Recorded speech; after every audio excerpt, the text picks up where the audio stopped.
«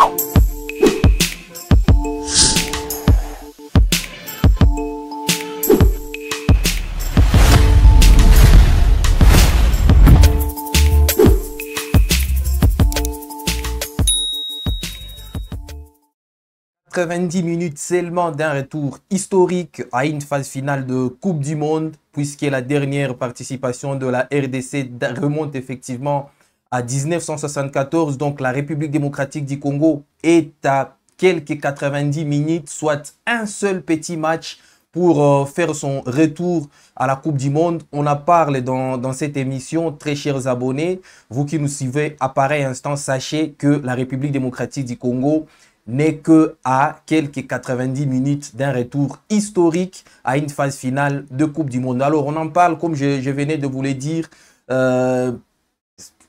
Alors, continuons à aimer nos productions, le partager et surtout appuyer sur la cloche des notifications pour ne rien rater de nos prochaines productions. Bienvenue dans cette émission spéciale consacrée au retour, je le rappelle une fois, de plus de la République démocratique du Congo à une phase finale de Coupe du Monde qui se jouera bien évidemment aux États-Unis, au Mexique et au Canada. Bienvenue.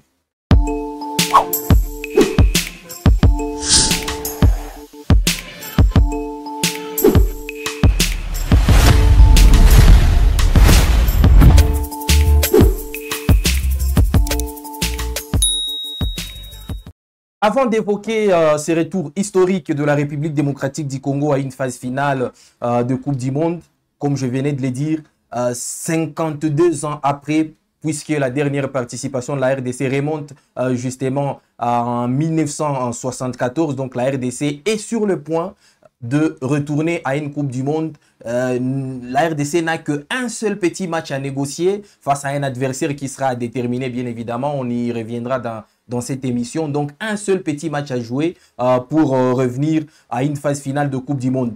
Avant d'aborder ou de rentrer dans les vifs de notre sujet, évoquons d'abord quelques actualités chaudes qui ont marqué une fois de plus l'actualité sportive en République démocratique du Congo. On commence par la rupture ou du moins le non-renouvellement annoncé du partenariat entre le mythique club d'Arsenal et le pays voisin que le Rwanda. Donc, tel que vous le savez, le Rwanda est en partenariat avec Arsenal autour de la marque Visit Rwanda. Et donc, les deux parties ont conclu que ces partenariats-là ne sera pas renouvelés 8 ans après avoir été signés. Donc, depuis 8 ans, Arsenal floque sur ses maillots, que ce soit sur les maillots officiels de match, que ce soit sur les maillots d'entraînement et même dans son stade, la marque Visit Rwanda qui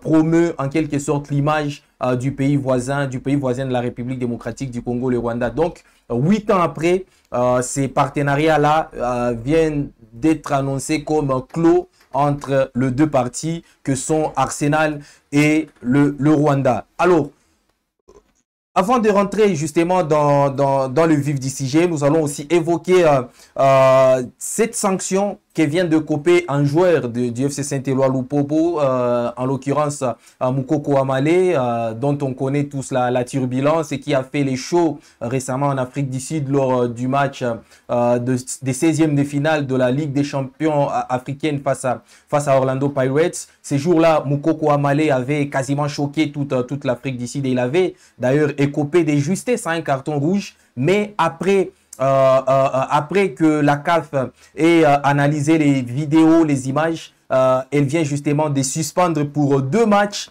Moukoko Amale. Donc, le carton rouge vient de l'être infligé dans les bureaux. Donc, automatiquement, Moukoko Amale ne pourra pas jouer le match qui attend le FC Saint-Éloi Lupopo contre le Mamelodi Sundowns. Donc, c'est ça aussi l'information qui vient de tomber sur notre table. L'autre information, c'est que les pays qualifiés, la liste des pays qualifiés à la Coupe du Monde s'est élargie depuis la soirée d'hier. Donc, on est passé de quelques trentaines à une quarantaine maintenant de pays, puisqu'on en est à 42 sur le probable 48 participants. Bien évidemment, on attend toujours l'essor de la République démocratique du Congo, qui fait partie de cette liste restreinte-là de 6 pays restants. Donc, on en est aujourd'hui à 42 pays qui ont déjà validé leur ticket pour la prochaine Coupe du Monde qui se jouera, on le rappelle, une fois de plus au Canada, aux États-Unis et au Mexique. La liste, elle est déjà là. Donc, il s'agit de la France, vice-championne du monde, qui a été défaite lors du récent mondial, en finale du récent mondial face à par l'Argentine. Il y a aussi l'Argentine, tenante du titre, bien évidemment. Il y a l'Espagne qui fera forcément figure de favori, tout comme le Brésil, l'Angleterre, le Portugal, l'Allemagne, le Pays-Bas, la Belgique et la Suisse, la Croatie, l'Écosse, l'Autriche, la Norvège, les États-Unis d'Amérique, qui sont d'ailleurs co-organisateurs de cette compétition, tout comme le Mexique qui a aussi qui est automatiquement qualifié. Il y a l'Algérie pour le quota de l'Afrique. Il y a l'Algérie, le Maroc, la Côte d'Ivoire, le Ghana, l'Égypte, le Sénégal, la Tunisie et l'Afrique du Sud. Rien que pour l'Afrique, en attendant bien évidemment le sort de la République démocratique du Congo, qui, on les rappelle, est le seul pays ayant validé l'unique ticket africain qualificatif pour le barrage intercontinental qui se disputeront au Mexique au mois de mars. Donc, il y a aussi l'Afrique du Sud, la Croatie, la Colombie, l'Uruguay, le Japon, l'Équateur, la Corée du Sud, l'Iran, les Australiens aussi qui ne manquent quasiment jamais de Coupe du Monde. Il y a aussi le Paraguay, la Nouvelle-Zélande qui vient aussi de l'Océanie, la Jordanie, le Qatar, l'Ouzbékistan, le Haïti, les Curaçao et le Panama. Voilà, vous voyez qu'avec l'élargissement de nombre de participants à la Coupe du Monde, ça a permis à quelques petits pays qui n'avaient pas encore participé à une Coupe du Monde d'y revenir. On peut faire allusion aux pays comme l'Ouzbékistan, par exemple, qui en est à sa première participation à une Coupe du Monde, disons, qui en sera à sa première participation à une Coupe du Monde. La Jordanie, un pays coincé au Moyen-Orient, au Proche au Moyen-Orient. Il y a aussi les Haïti, les Curaçao. Ça, c'est la surprise absolument de cette Coupe du Monde, de la prochaine Coupe du Monde, puisque ces petits pays-là, et d'ailleurs, pour information, ça sera le tout petit pays de l'histoire à avoir participé à une Coupe du Monde, donc les Curaçao, qui sera aussi de la partie, tout comme le Panama. Donc vous voyez, aujourd'hui, on en est à 42 pays sur les 48 possibles qui devront participer à la prochaine Coupe du Monde. Donc on attend encore l'essor de la République démocratique du Congo, de l'Irak, du Jamaïque, de la Bolivie, du Suriname aussi, mais également de la Nouvelle-Calédonie qui vont devoir s'affronter dans cette fameuse phase de barrages intercontinentaux qui se joueront au Mexique, on le rappelle une fois de plus. À cela s'ajouteront 2 pays qui viendront, disons 4 pays qui viendront de l'Europe et qui vont devoir compléter la liste pour passer de ces 42 déjà validés à 48. Donc voilà là, de manière un peu brossée, l'actualité qui domine aujourd'hui l'arène sportive, le paysage sportif et principalement les paysages footballistiques aujourd'hui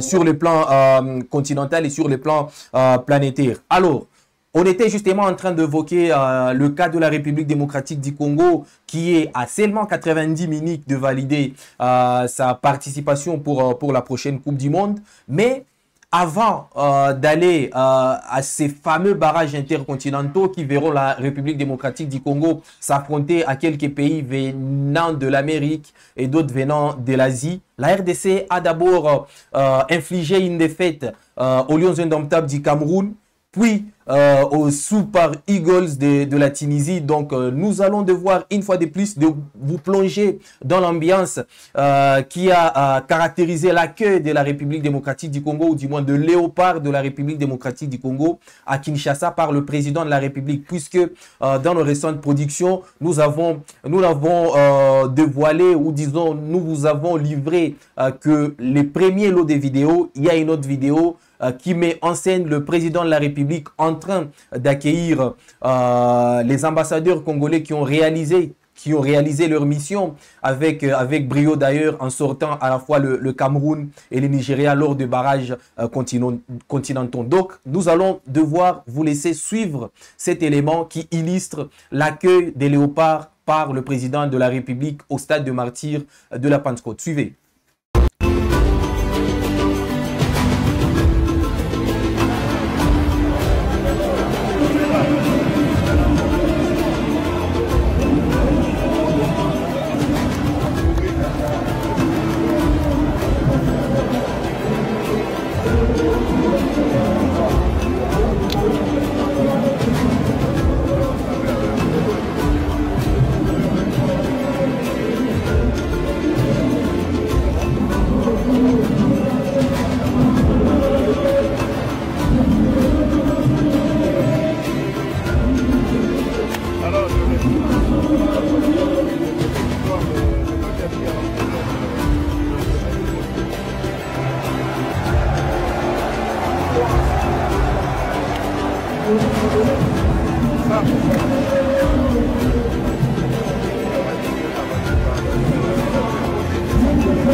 Voilà donc les belles images de la quai de Léopard par le président de la République, Félix Antoine Tshisekedi Tshilombo, lundi dernier au stade de Martyrs. Voilà, vous voyez un peu la complicité qu'il y a entre le président de la République et le joueur de la République démocratique du Congo qui, un à un, sont partis serrer la main. Pour certains d'ailleurs, il y a eu des accolades fortes d'essence avec le président de la République. Donc ça dénote un peu de cette proximité assez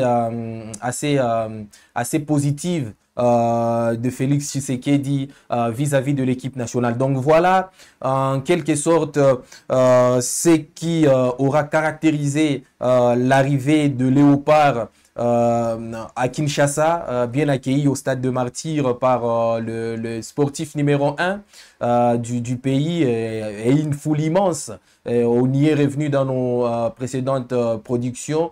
On vous a montré comment les léopards ont communié notamment avec le public congolais depuis l'aéroport d'Njili jusqu'au stade de Martyrs. Donc voilà donc à quoi ressemble aujourd'hui l'équipe nationale de la République démocratique du Congo qui, on les rappelle, s'apprête à aller jouer le barrage intercontinental de la Coupe du Monde au Mexique face à un des adversaires entre le Jamaïque, la Bolivie, la Suriname ou encore une fois, disons les Suriname ou encore une fois, ou encore la Nouvelle-Calédonie. Donc la République démocratique du Congo, tout comme l'Irak, ont été exemptés du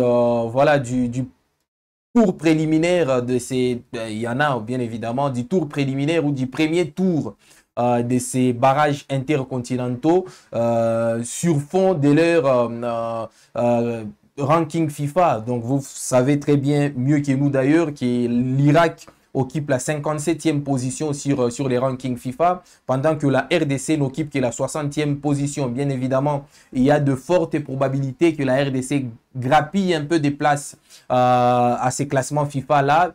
On essaiera un peu de les confirmer avec les classements FIFA qui sera publié dans quelques instants, mais jusque-là, la RDC officiellement occupe la 60e marge sur les rankings FIFA et l'Irak occupe 3 marges de plus, soit la 55e place. Voilà pourquoi les deux nations, beaucoup de gens s'interrogent un peu sur le pourquoi de voir la RDC ne disputer qu'un seul match pendant que d'autres nations vont en disputer deux. Voilà, c'est lié effectivement au classement FIFA qui est d'une importance capitale, on le rappelle une fois de plus. Pour la plupart des gens, ces classements FIFA-là voilà, ne représentent rien, c'est un truc bénin, mais c'est très important lorsqu'il s'agit notamment de constituer des groupes pour des compétitions ou de constituer des chapeaux même pour des compétitions. Là, en l'occurrence, la République démocratique du Congo et l'Irak,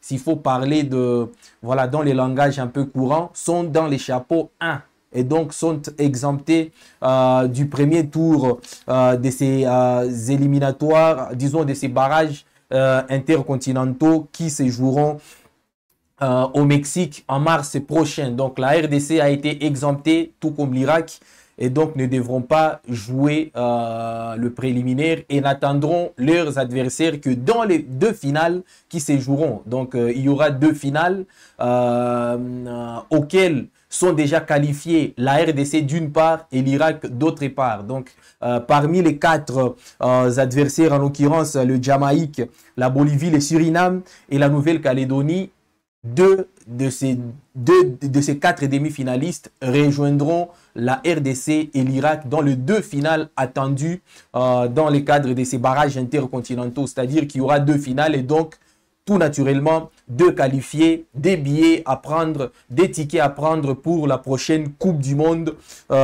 qui se jouera en 2026 au Canada, au Mexique et aux États-Unis. Donc voilà un peu de manière brossée le format et le challenge qui attend la République démocratique du Congo qui est à seulement 90 minutes, peut-être 120, tout dépendra du sort, disons du déroulement du match, d'une qualification ou d'un retour à une Coupe du Monde 52 ans après. Donc barragistes sont au nombre de 6. Il y a la RDC, disons, il y a l'Irak qui est 57e sur les classements FIFA. Il y a la République démocratique du Congo, classée 60e jusqu'à sur les classements FIFA. Il y a le Jamaïque, classé 68e sur les classements FIFA. Après, il vient la Bolivie, 76e sur les classements FIFA.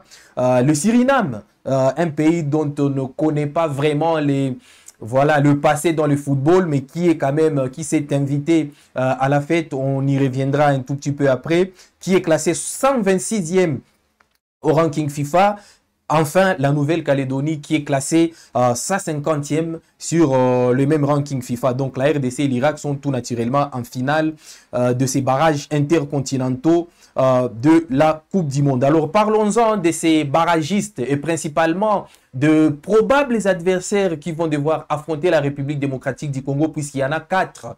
Il y a notamment le Jamaïque, la Bolivie, le Suriname et la Nouvelle-Calédonie. Donc, parlons de ces 4 probables adversaires de la République démocratique du Congo qui, sur papier, sont abordables en entendant leurs noms.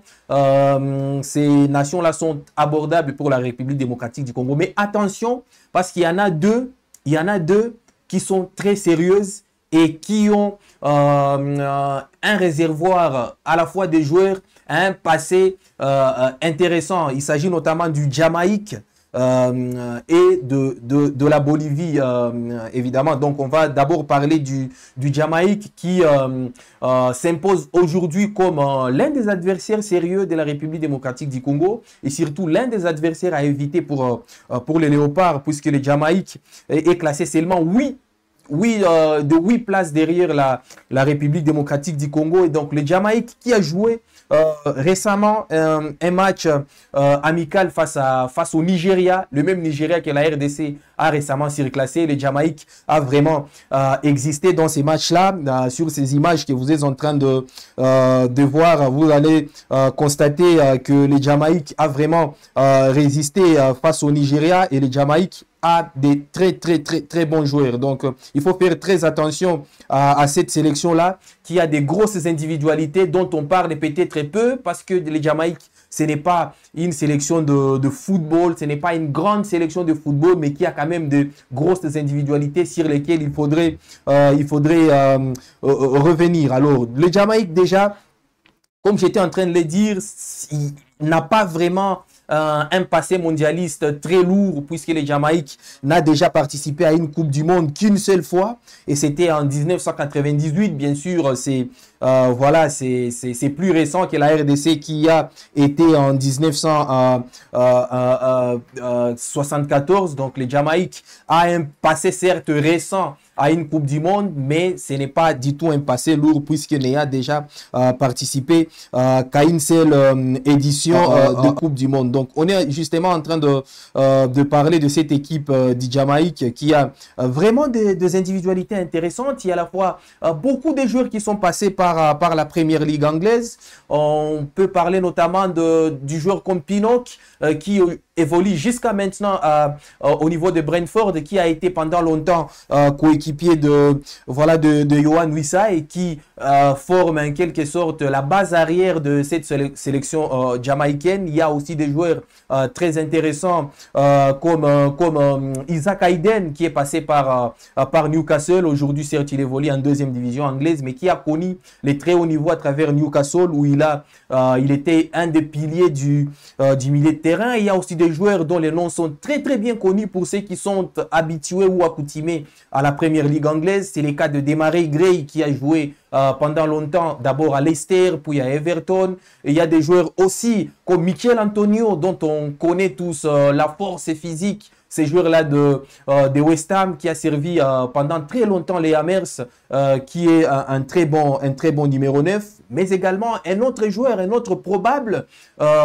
joueur qui pourrait affronter la RDC une fois la RDC croise le Jamaïque. C'est Mason Greenwood, c'est le nom le plus ronflant de tous les noms que je viens de citer. Et donc Mason Greenwood, actuel joueur de Marseille, qui a déjà obtenu la nationalité jamaïcaine, mais qui attend juste les bons moments pour jouer avec cette sélection-là. Donc Mason Greenwood, qui on le rappelle a été sacré meilleur joueur de ses débuts de saison en première division en français, c'est-à-dire en Ligue 1, qui pourrait aussi faire partie de ces Jamaïcains, de ces immenses Jamaïcains qui se sont qualifiés aux barrages intercontinentaux de la Coupe du Monde et qui pourront, si les aléas du tirage penchent en défaveur de la RDC, pourront affronter la République démocratique du Congo. Donc, je suis revenu sur quelques noms, sans oublier aussi Leon Bailey, récent joueur de Aston Villa, qui fait aussi partie de ces grands joueurs-là jamaïcains qui forment un peu cette ossature jamaïcaine composée des grands joueurs, des joueurs de renom. Et donc, il faudrait prendre très au sérieux cette équipe du Jamaïque, puisque elle regorge à son sein des joueurs de très grande qualité qui ont un passé costaud dans les très hauts niveaux. Alors, de manière un peu brossée, si on peut revenir sur l'ossature du Jamaïque, leur entraîneur Steve McLaren, qui a connu aussi, qui est un Anglais de nationalité, qui a connu des très grands clubs en Angleterre, notamment en Premier League. Il a entraîné des équipes comme Newcastle, des équipes comme West Bromwich. Donc c'est un entraîneur aussi qui est en mission de ces côtés-là et qui a un passé très lourd dans le football de haut niveau. Donc vous voyez que sur toutes les lignes, il y a quelque chose d'assez intéressant. On a parlé d'Ethan Pinnock, le défenseur, le colosse défenseur de Brentford, qui fait partie aussi de cette équipe-là du Jamaïque. Mais c'est en attaque qu'il y a beaucoup de choses à dire, puisque tel qu'on l'a dit, il y a à la fois Demarai Gray, un joueur qui a fait le bon temps à Everton et à Leicester. Il y a Michel Antonio aussi, qui a aussi brillé du côté de West Ham pendant un moment précis. Il y a Demarai Gray, oui, on venait d'en parler. Leon Bailey, l'ancien joueur de Aston Villa. Il y a également Bobby de Cordovareid. Peut-être que la plupart de vous l'ont connu, mais c'était un joueur très intéressant du côté de Fulham, mais également du côté de Leicester City. Donc voilà un peu les dangers que représentent aujourd'hui les Jamaïques vis-à-vis de la République démocratique du Congo. Donc si une fois la RDC tombait face aux Jamaïques, ce sera un match très intéressant et surtout un match à prendre très au sérieux. Un autre adversaire à prendre très au sérieux, c'est la Bolivie.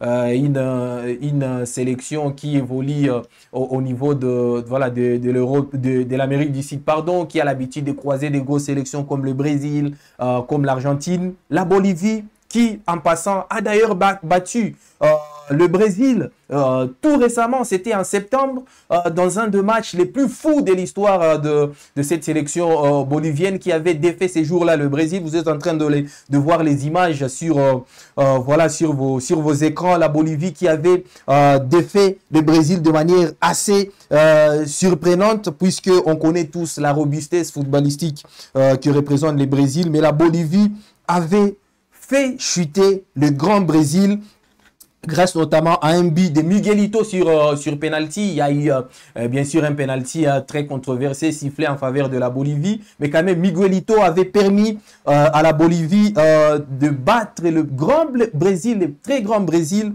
que nous connaissons. Bien sûr, le Brésil avait un peu fait tourner son effectif, puisqu'en attaque il n'y avait que Samuel Lino, Richarlison, Luis Enrique. Au milieu il n'y avait que Bruno Guimaraes, André Santos ou encore Lucas Paqueta. Mais quand même, les mérites de la Bolivie aura été de faire chuter les grands Brésil dans ces matchs qui étaient très attendus en Bolivie et qui étaient vraiment émaillés de beaucoup de tensions. Et vous êtes en train de le constater qu'il y avait la police qui quadrillait quasiment le terrain, puisque le Bolivar ces jours-là n'est juré que par la chute du Brésil. Donc vous voyez l'importance aussi de cette sélection et c'est qu'elle représente vis-à-vis de la République démocratique du Congo, qui s'évertue aujourd'hui comme probable adversaire en cas de qualification de la Bolivie, on le rappelle une fois de plus en finale, puisque la RDC est déjà en finale de barrage intercontinentaux. Alors en termes de palmarès, la Bolivie a quand même mieux à vendre ou à revendre contrairement au Jamaïque, puisque la Bolivie a déjà participé à 3 éditions de Coupe du Monde et tout le temps éliminé au premier tour, que ce soit en 1930 ou en 1950 ou encore en 1994. Donc la Bolivie a participé à ces 3 éditions-là de Coupe du Monde en 30, en 50 et en 94. Mais le plus grand palmarès de la Bolivie, c'est au niveau de la Copa América. Là, vraiment, la Bolivie est beaucoup plus régulière puisque c'est 29 participations. 29, c'est parmi les recordman même de participation en Copa América. La Bolivie en avait d'ailleurs gagné une en 1963. Donc la Bolivie compte dans sa gibecière une coupe de Copa América. La Copa América, pour ceux qui ne le savent pas, c'est les championnats, disons, c'est un peu les similaires de la Coupe d'Afrique des Nations, mais en Amérique. Si la Bolivie est parvenue à remporter une Copa América au détriment des adversaires très lourdes comme l'Argentine, comme le Brésil, voilà, comme le Chili, ça veut dire que c'est une sélection qui a un passé intéressant et une sélection à prendre très au sérieux pour la République démocratique du Congo. Alors, après ces deux sélections, il y en a 2 autres qui sont plutôt accrocheuses. Accrocheuses, pourquoi? Parce que ce sont 2 sélections qui n'ont presque pas de précédents mondialistes ou qui ne sont pas connues du grand public, puisqu'elles n'ayant pas vraiment un passé lourd footballistiquement parlant, mais qui sont très accrocheuses et qui sont en train de gravir les échelons au niveau du ranking FIFA. C'est le cas du Suriname, l'invité surprise de ces barrages intercontinentaux qui aujourd'hui s'invite à la fête, les Suriname, qui a d'ailleurs récemment joué un match, le match qui a vu les Suriname être rétrogradé au niveau des barrages intercontinentaux. C'est une défaite face au Guatemala. Le Guatemala, vous savez, c'est une des sélections qui ont eu à participer par le passé à voilà, à la Coupe du Monde. Donc les Suriname, c'est l'un des invités surprises, l'une des sélections accrocheuses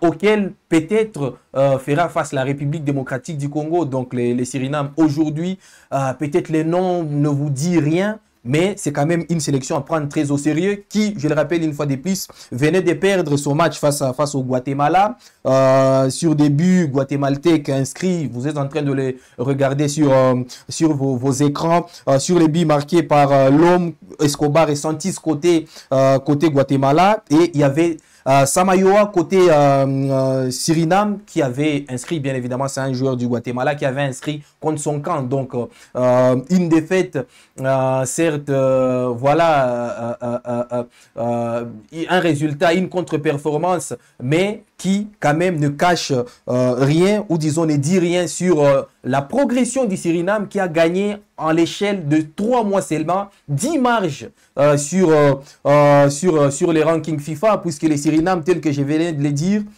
c'est la 126e sélection sur les rankings FIFA, c'est-à-dire que il y a encore quelques mois, les Suriname n'étaient que 136e et aujourd'hui elle occupe cette sélection, la 126e place au ranking FIFA. Donc, vous vous rendez compte avec moi de la progression dans laquelle se trouve cette sélection du Suriname, dont les noms n'intimident peut-être pas et qui n'a pas encore connu de Coupe du Monde de participation à une Coupe du Monde, mais qui représente aujourd'hui un danger évident, puisque ce n'est pas pour rien que les Suriname s'est propulsé jusqu'aux barrages intercontinentaux de la Coupe du Monde. Alors, cette sélection un peu atypique, un peu inconnue du grand monde, et surtout caractérisée par beaucoup d'anecdotes, notamment la fuite des talents de ces pays-là. Un pays qui aurait pu peut-être gagner quelque chose sur le plan international, ou disons qui aurait dû déjà enregistrer au moins 1 ou 2 participations à une Coupe du Monde, mais qui n'en a pas encore connu parce que beaucoup de joueurs de talent ou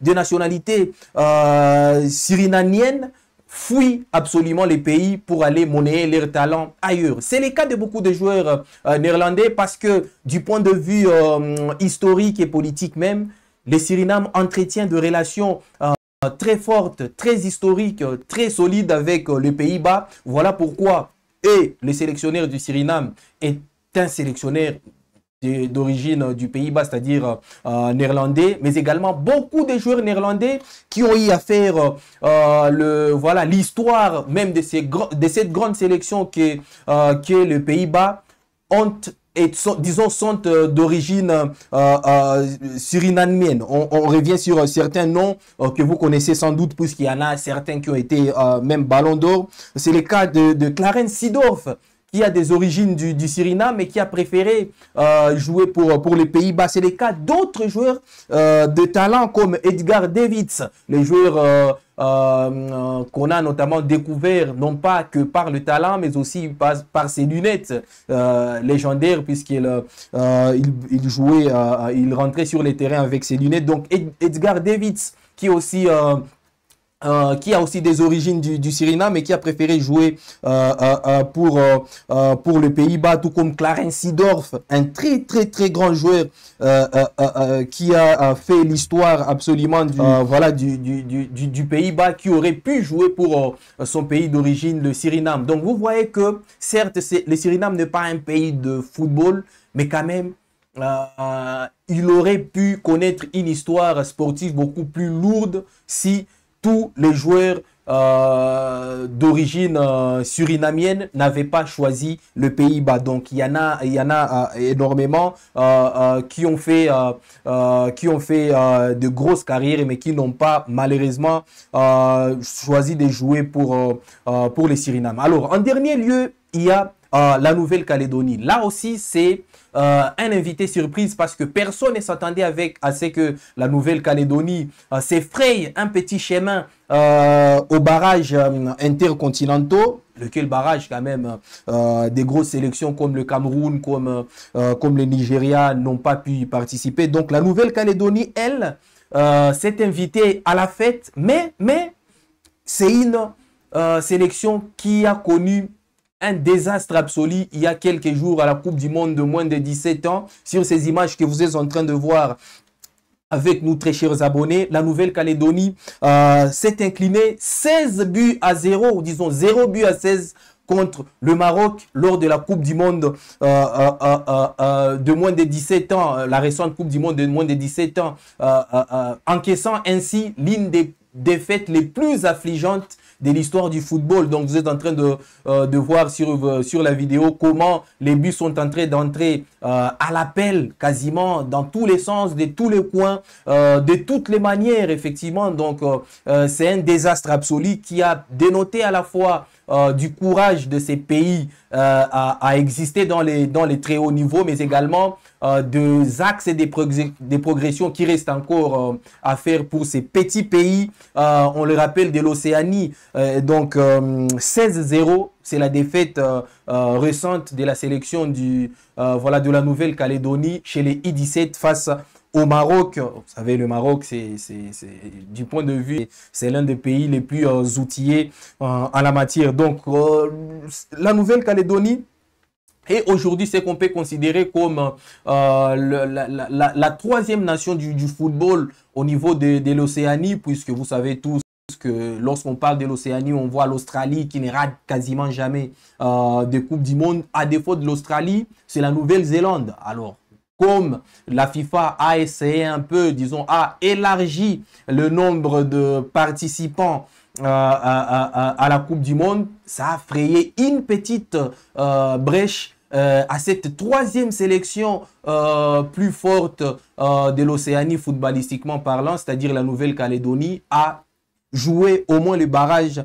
intercontinentaux de la Coupe du Monde qui se joueront, on les rappelle une fois de plus, au Mexique au mois de mars, c'est-à-dire dans 4 mois à peu près, au mois de mars au Mexique. Donc voilà en quelque sorte les probables adversaires de la République démocratique du Congo. Autant on peut, craindre les sélections comme le Jamaïque ou comme la Bolivie, qui ont un passé, disons, qui ont des ossatures beaucoup plus conséquentes que celles du Suriname ou de la Nouvelle-Calédonie. Autant il faut faire très attention à ces deux petites sélections, c'est-à-dire la Nouvelle-Calédonie et le Suriname, qui sont très accrocheuses et qui ont mérité leur place à ces stades de la compétition. Donc, il faut être très sérieux pour les Léopards de la République démocratique du Congo, tel qu'elle a dit le président de la République, Félix Tshisekedi. Les durs et certes fait, mais les plus durs attendent encore la République démocratique du Congo et ces léopards-là qui devront se déplacer au Mexique pour aller valider la qualification à la Coupe du Monde 52 ans après. Vous imaginez ce que ça fait en termes d'histoire. Vous imaginez que, voilà, vous vous rendez aussi compte que cet exploit serait intergénérationnel. Donc, le président, à juste titre, a rappelé ces léopards à la prudence face à la fois au Jamaïque, à la fois à la Bolivie, au Suriname et à la Nouvelle-Calédonie. Certes, ce sont peut-être des noms moins ronflants sur l'échiquier footballistique, mais il faut faire très attention, même si les léopards, disons-les, sont favoris pour se qualifier à la prochaine Coupe du Monde. Alors, 90 minutes attendent les léopards pour se qualifier ou faire un retour à la Coupe du Monde. 90 minutes, soit face au Jamaïque, à la Bolivie, au Suriname ou à la Nouvelle-Calédonie. 90 minutes à négocier avec beaucoup de sérieux, avec beaucoup de détermination, d'abnégation même et de courage.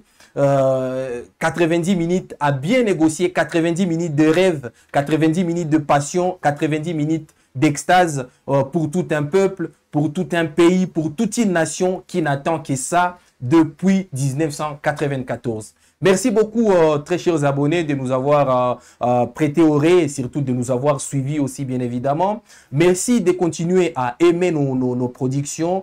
Merci de continuer à les partager également. Et surtout, merci de continuer à appuyer sur la cloche des notifications pour ne rien rater de prochaines productions. Bye et à la prochaine.